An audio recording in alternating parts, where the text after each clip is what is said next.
Imagine an alliance bringing together nearly 3 billion people, 40% of global GDP, and the bulk of Russia's energy resources. This is not the plot of a thriller novel, but a reality that is unfolding before our eyes.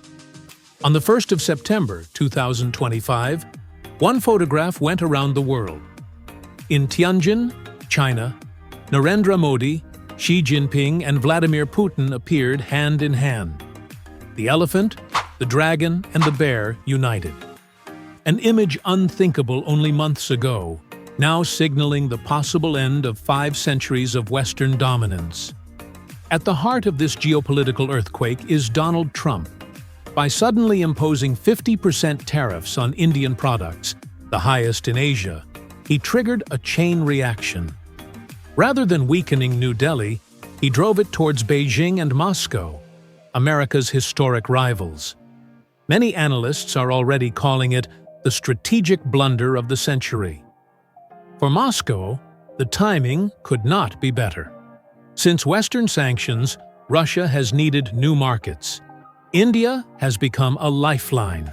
New Delhi buys Russian oil at a steep discount, refines it in its modern facilities, and then sells it to Europe itself, which officially sanctions Moscow.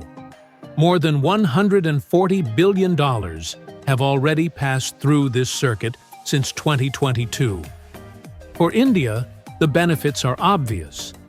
Billions saved each year, inflation kept under control, and growth sustained despite trade tensions. With China, the relationship is more complicated. The two countries have disputed their Himalayan border for decades, yet economically, they are increasingly complementary.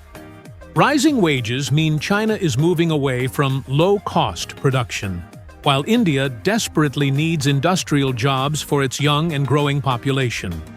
Xiaomi already illustrates this model, design in China, but almost 100% of production in India. Together, the two giants could create the most powerful manufacturing bloc in history. Combined, these three nations represent a middle class of nearly 1 billion people, a quarter of the world's natural gas reserves, and 10% of global agricultural trade. In other words, a vast and largely self-sufficient internal market, capable of challenging the Western-led order. For India, this rapprochement is a lifeline. It secures cheap oil, diversifies alliances, and reduces dependence on American pressure. Yet behind the photograph of unity, cracks are clearly visible. First, India and China remain strategic rivals. Beijing is pushing to expand its influence in the Indian Ocean, which worries New Delhi. Second, the relationship with Moscow is asymmetrical. India is already dependent on discounted Russian oil, a vulnerability that the Kremlin could one day exploit. And finally, the West is still India's largest market and the main source of foreign investment.